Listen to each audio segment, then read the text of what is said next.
soy ultra friki. Es un término que hasta hace no tanto tiempo se veía como un despectivo, ¿no? Un friki era como decir un raro, ¿dónde has aterrizado tu platillo volador, ¿no? Que hablas cosas que nadie entiende. Se veía como un obsesivo con problemas para socializar, ¿no? Y al que le interesaban cosas que le importaban a muy pocas personas, ¿no? Y que además convertía esa afición en un estilo de vida y bueno, hablaba solo de eso y se disfrazaba de esas cosas, ¿no? Yo he sido friki creo que mucho tiempo. Quizás por ahí compartimos algunas cosas porque yo ya soy viejo, ya tengo 45 años y en esa época cuando era chico estaba en el colegio, me acuerdo, nunca lo voy a dejar de contar, me acuerdo que intercambiaba cómics con un amigo muy querido y los intercambiábamos escondidas, era como casi intercambiar revistas pornográficas, porque si te veían en el colegio intercambiando eso, pucha, te hacían pedazos, pues, ¿no? O sea, eras un inmaduro. Claro, a mí en mi familia, como me veían, yo dibujaba, pero dibujaba muy mal, ¿eh? Pero hacía el intento. Y me veían dibujar y estas cosas y pues mi familia me decía, pues, oye, ¿qué estás haciendo con los dibujitos esos? Y yo qué sé, qué inmaduro y bla, bla, bla, ¿no? Pero en esa época era como que mal visto de repente, no sé, al menos por el grupo social donde yo estaba, me desenvolvía, ¿no? Pero después creo que hemos tomado el poder, porque ya notas una diferencia cuando comienzas a ver que fueron los primeros booms, digamos, que sale, por decir, cuando la gente comienza a respetar al Caballero de la Noche, ¿no? Las películas de Nolan, ¿no? Ya comienza a cambiar un poco la visión, o sea, lo de Marvel, y ya ser friki, ser nerd, ya no es tan malo, es algo bacán, ¿no? O sea, es más, recuerdo lo último que voy a comentar antes de pasarle a Diego, es que me acuerdo ir a varias películas, ¿no? A ver películas de Marvel, y con amigos igual de frikis y nerds y todo, y de repente estar con algunos con las enamoradas, qué sé yo, y nos reíamos nosotros, ¿no? Ja, ja, ja, ja, ja, de algún chiste, ¿no? Y te preguntan, oye, ¿qué ha dicho? ¿Por qué te ríes? Entonces, lo que pasa es que en el cómic número 7, entonces eras como, eres una autoridad ahí, ¿no? Entonces lo llevabas con orgullo.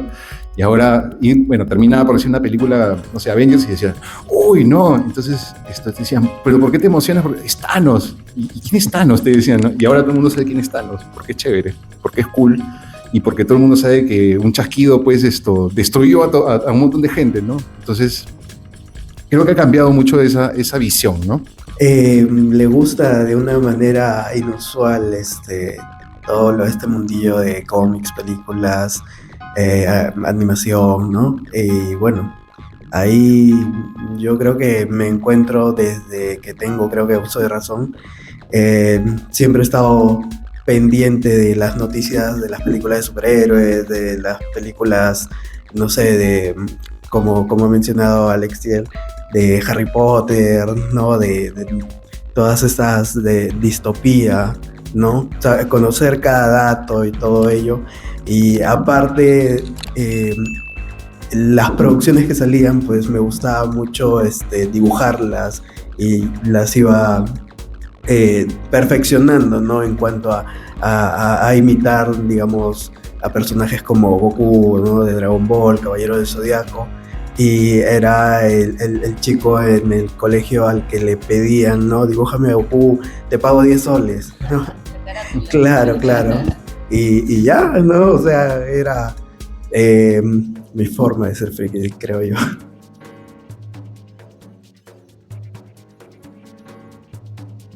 Yo creo que no, o sea, alguna vez estaba en una charla con otros dibujantes y creo que yo era el único friki de la mesa, ¿no? Todos así, no, que yo, bueno, me gusta hacer esto porque me dedico, ¿no?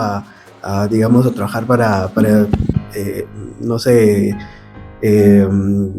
lugares de publicidad o qué sé yo, el otro porque, no sé, lo estudié como una carrera de arte y yo era pucha, yo veía el dibujo de Batman, la serie animada del 92, o la serie animada de Spider-Man, X-Men, me compraban cómics, ¿no? O sea, estaba obsesionado con los animes y todas esas cosas. Así que, al menos para mí sí era algo así. Bueno, desde el punto de vista de la literatura, yo creo que sí es necesario, porque ¿cómo vas a imaginar un mundo completo y darle alma a esos personajes si no los quieres? ¿No?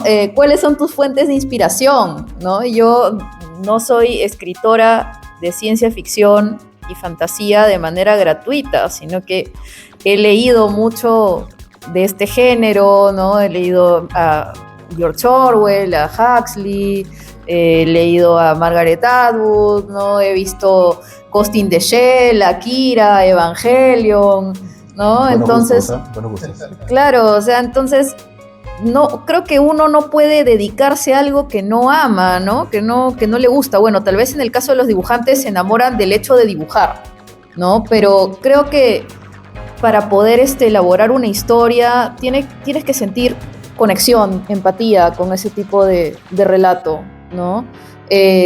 Bueno, también inclusive en el caso de los relatos fantásticos, creo que leer hasta García Márquez me puede haber dado influencias, ¿no? Pero el hecho es que ahí está, o sea, yo tomo de cada autor que leo, de cada película que veo, de cada serie, esos elementos que a mí me atraen para crear mi propio universo. Yo estoy de acuerdo con Alexiel. En realidad, cuando te gustan mucho estas cosas, tienes todos estos referentes, de alguna forma terminas trasladándolos a lo que escribes, ¿no? No estoy diciendo puntualmente que vas a escribir una novela sobre Batman, por ejemplo, ¿no? Pero la personalidad de Batman te atrae mucho de repente y se infiltra un poco en alguno de los personajes, ¿no? Comienzas a utilizar, no sé, un poco su psicopatía, lo que pasa es que dentro de los personajes, sean de cómics, sean de manga, o sean de anime, o sea de donde sea, tú siempre vas a encontrar, que si están bien hechos, por supuesto, vas a encontrar una serie de rasgos en la construcción del personaje que vas a terminar entendiendo. Y claro, tu obsesión es mucha, ¿no? Vamos a llamarla obsesión, ¿no? Es mucha y entonces de alguna forma terminas estudiando al personaje. Y al estudiarlo, pues terminas trasladándolo a lo que escribes, ¿no? Ya sea una novela, sea un cuento, sea un guión, ¿no? Creo que es importante, sí, ser friki.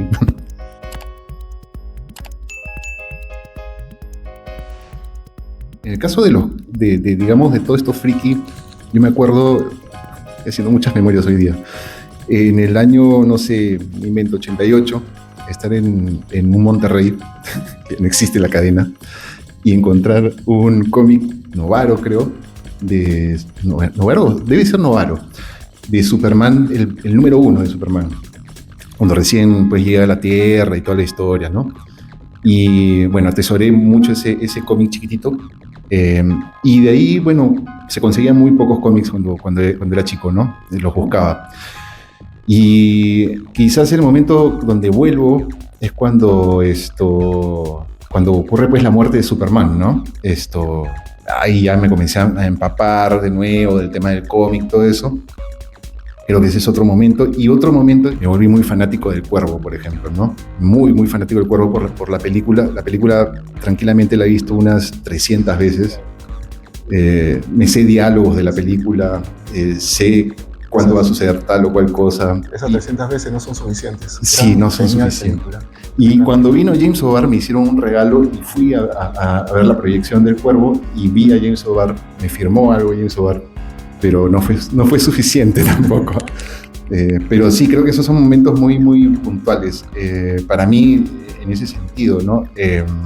Está el cómic, está el cine, y en la literatura, para mí un momento muy fuerte fue cuando leí a Philip K. Dick, que me lo recomendaron en Ubik, y desde ahí no he podido superar a Philip K. Dick, porque me gusta mucho su literatura sobre lo que pensamos, si es lo que vivimos, si es real o si es una fantasía que nos están manipulando y eso, ¿no? Yo creo que tengo dos momentos canónicos. Uno, a los 12 años, cuando empecé a escribir en una revista de anime. En ese entonces, pues era el boom de los 90 con Dragon Ball, Sailor Moon, Caballeros del Zodiaco, Supercampeones. Y yo me daba cuenta de que este tipo de animación era diferente a otras animaciones que había visto, solo que en ese momento todavía no entendía por qué. Y empezaron a aparecer muchas revistas, inclusive nació un club, el Club Sugoi en ese entonces. Entonces yo me empecé a empapar de todo este mundo. También dibujaba en ese entonces. En la carátula siempre estaba así Dragon Ball, Sailor Moon, ¿no? Y bueno, a los 12 años un día llamé por teléfono y me puse a hablar con el editor de la revista, así de la nada, y a decirle, a conversarle, ¿no? Sobre lo que yo sabía, y me dijo, oye, ¿no quieres escribir algo? Y mi primer artículo se lo dicté por teléfono. Con Iván. No fue con Iván en ese entonces, pero sí después nos conocimos con Iván. Sí, no, es que lo que pasa es que me había dado cólera que yo había encontrado errores en esa revista, entonces yo en realidad llamaba a corregir y terminé escribiendo ahí. Y luego fue cuando estaba en segundo de secundaria, me parece, que en una clase del colegio pues empezaron a contar sobre estos experimentos humanos horribles que se realizaron durante la Segunda Guerra Mundial y la Guerra Fría.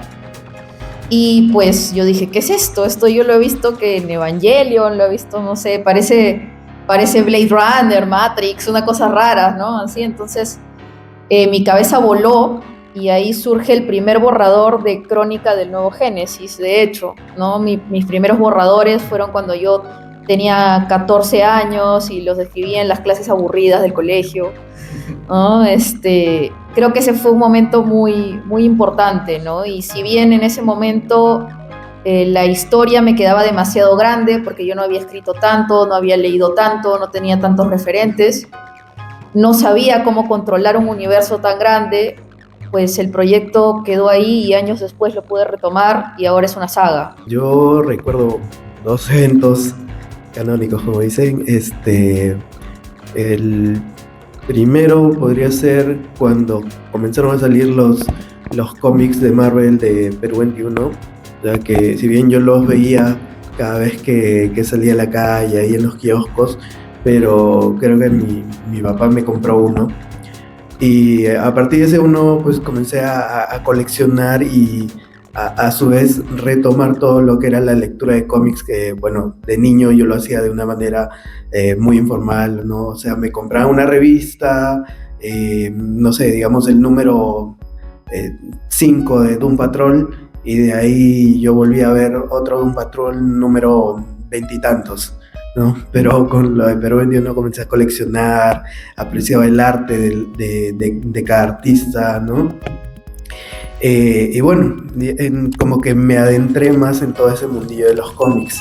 Y de ahí cuando salió los nuevos 52 de DC Comics, también me puse a leer todas las colecciones, pero cuando vi la de Batman, dibujada por Greg Capullo y escrita por Scott Snyder, me quedé maravillado. O sea, me gustó la historia, sí, pero lo que más me impactó fue el arte de Greg Capullo, porque de repente comencé a ver el dibujo de estos personajes como que de una manera muy expresiva, muy cinematográfica. O sea, de hecho que deben de haber muchos buenos artistas que dibujan así, pero, o sea, hasta ese momento o yo no me los topé o bueno, no me imaginaba que se podía hacer eso, ¿no? Y, o sea, me obsesioné mal que comencé a practicar y ya de ahí, un momento, mi hermana me dijo así como que, oye, pero ¿por qué no te dedicas a ello? Si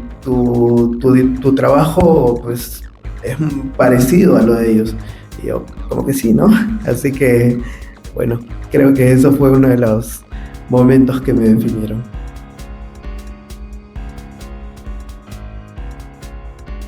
Casi semanalmente tengo una charla con unos amigos por WhatsApp, por grupo de WhatsApp, donde nos pasamos noticias sobre el fin del mundo, ¿no? Y a veces, pues, el mundo está un poquito caótico, pues, ¿no? Entonces, yo lo cuento un poco con gracia porque medio todo, no sé, creo que nos hemos aprendido a reír de las desgracias y sucede que, digamos, lo último que leímos fue sobre una bacteria, creo que estaba en el espacio que habían encontrado y que era no era conocida en la Tierra, y nos comenzamos a pasar la noticia, y tengo un amigo que es tiene muchos problemas, es cierto, ¿no? Pero me decía, ya, ahora sí me decía, ahora sí se acaba, me decía, ¿no? En el caso de él, yo lo entiendo, ¿no? En el caso, y bueno, porque a veces tenemos esta fascinación porque de alguna forma el mundo viene a ser una liberación, creo yo, tengo esa lectura, ¿no? Es como, ya, se acaban mis problemas y ahora toca sobrevivir, y claro, podemos sobrevivir, ¿no? Quizás algunos no hemos o no han escarmentado en el tema del COVID porque de alguna forma parecía un fin del mundo, ¿no?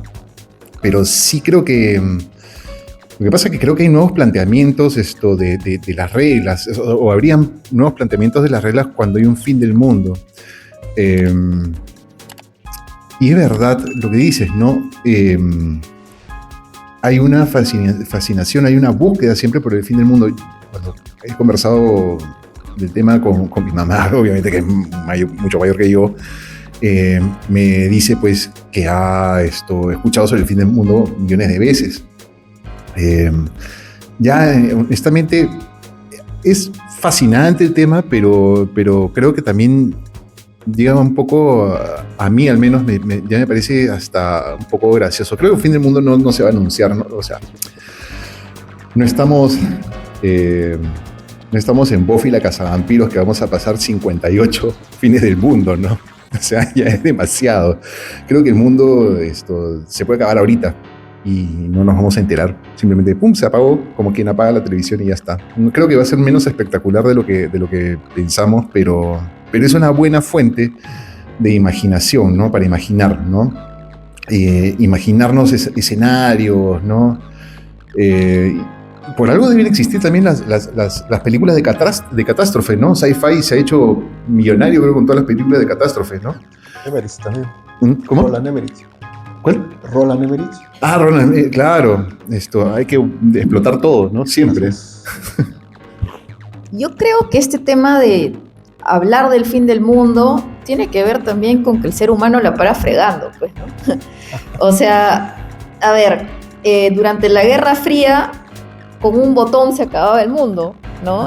Y me acordé de esta canción de Alphaville, Forever Young, ¿no? Que habla precisamente de eso, ¿no? De la bomba, ¿no? Y de que mejor, de alguna manera dice, no, mejor morir jóvenes, ¿no? ¿Quieres vivir para siempre o no? Y reflexiona sobre este tema, ¿no? Entonces, a ver, la carrera espacial también empezó por eso, empezó porque se creía que con una bomba atómica íbamos a destruir todo, entonces necesitábamos migrar a otro planeta, ¿no?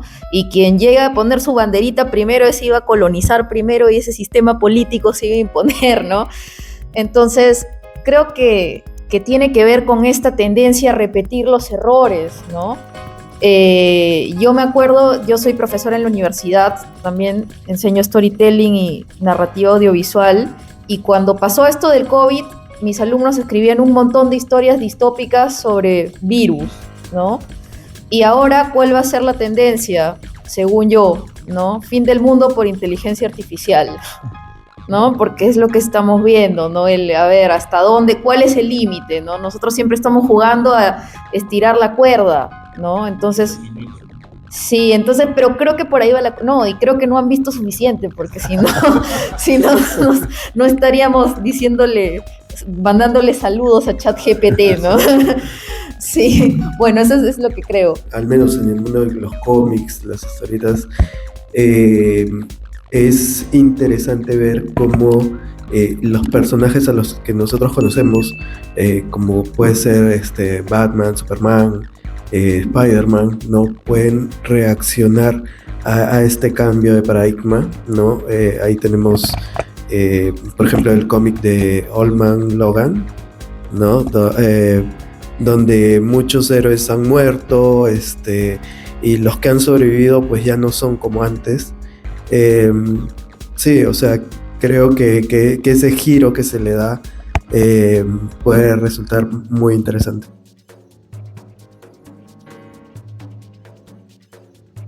Yo tengo una incursión en la ciencia ficción no tan profunda, creo yo, todavía. No sé si será en algún momento. Por decir, yo entré en este tema de la ciencia ficción por un cuento que se llama Dependencia Programada.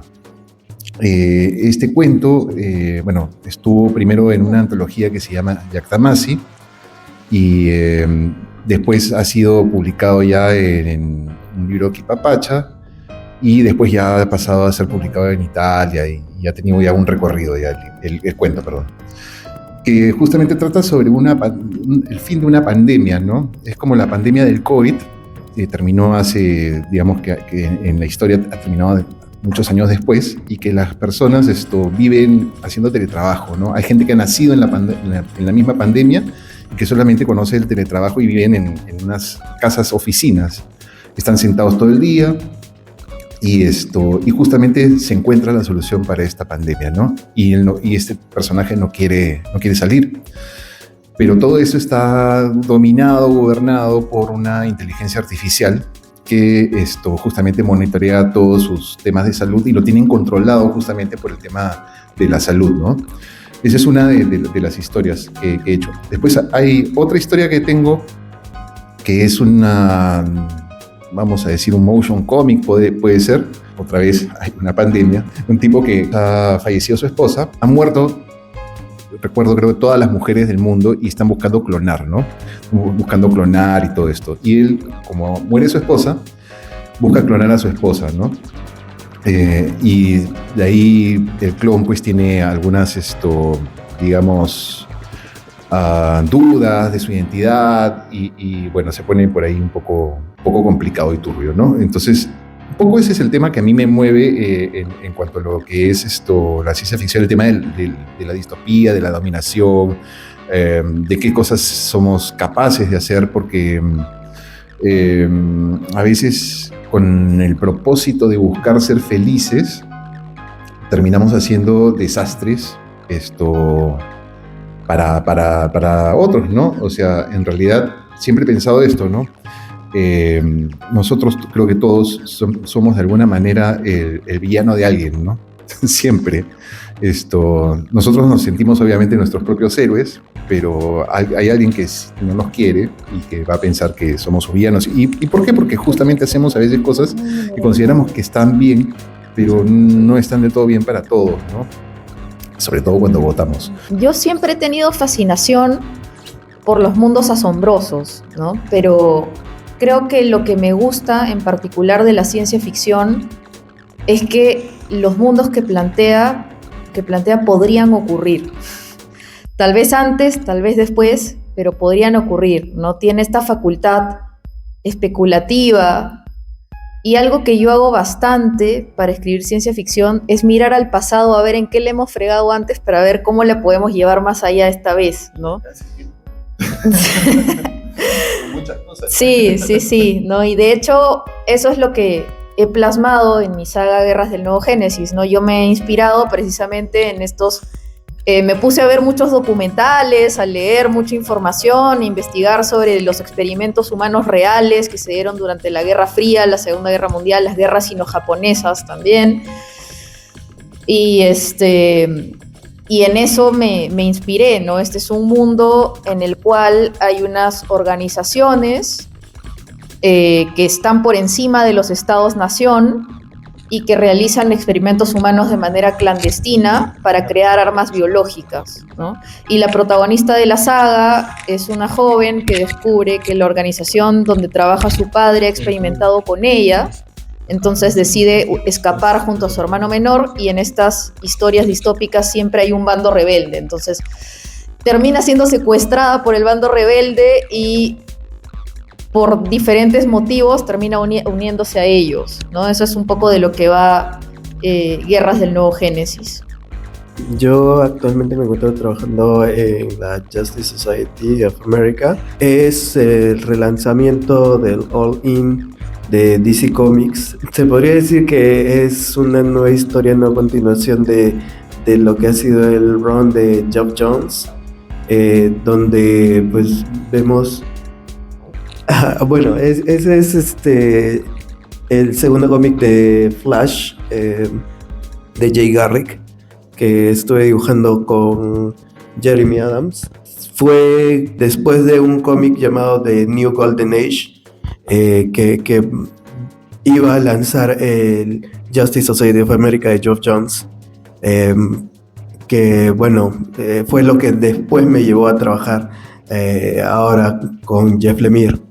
En esa historia pues se ve lo que continúa del cómic de New Golden Age, con la vuelta de todos estos superhéroes clásicos y la vuelta de psychics desconocidos, ¿no? Como podía ser el psychic de Mr. Terrific, el primer Mr. Terrific, o de Flash J. Garrick, que era su hija Judy Garrick. Y justamente ese cómic trata de esta hija que ha estado perdida durante 75 años. Aparece como desapareció con 15 años, ahora con sus padres ancianos, y bueno, regresa un villano de justamente esa época en la que su hija desaparece, y que pues le da como que un nuevo origen a Flash. Y bueno, de ahí, como decía, continuaba mi trabajo con Jeff Lemire, ya con Jay Garrick en la Justice Society, con Alan Scott, Doctor Fate.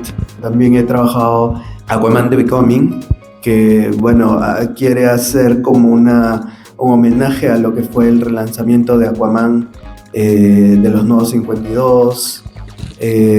Bueno, también he hecho a Spider-Man justo en pandemia, hablando de pandemias y distopias. Trabajé en Spider-Man justo cuando fue lo de la pandemia. Me pidieron hacer un run que iba a estar dentro del evento de Empire de Marvel, pero al momento de que comienza todo este cierre de pandemia, las editoriales cerraron.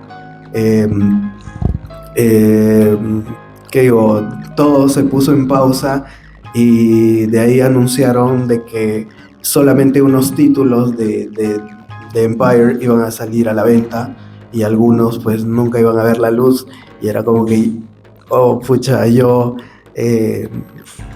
estoy trabajando con un personaje importante, pero de ahí sacaron un hardcover, Omnibus creo que le dicen, que es una versión de un montón de páginas donde salieron todos esos cómics que fueron, digamos, cortados por la pandemia, y ahí salió mi run de Spider-Man con muchas páginas a lápiz que incluso quedaron así detenidas en ese momento. Y bueno, sí, entre varios otros trabajos que ya aproximadamente ya 10 años en Marvel, DC Comics y Dark Horse. Buenísimo. Quisiera también, aprovechando está Diego presente, que él trabaja sobre un guión, ¿no? de un escritor. ¿Qué tanta libertad tienes con respecto a tu propia interpretación de lo que indica el guión para tu elaboración gráfica? Bueno, o sea, no es que me pidan que sea completamente fiel. Obviamente tengo que seguir los lineamientos de cada página, qué ocurre en cada panel y todo ello, pero de vez en cuando como que voy viendo elementos que meter para que la historia fluya mejor, ¿no? Por ejemplo, un primer plano, una mirada intensa tal vez del personaje antes de realizar una acción, ese tipo de cosas básicamente. Un aplauso por favor a nuestros invitados.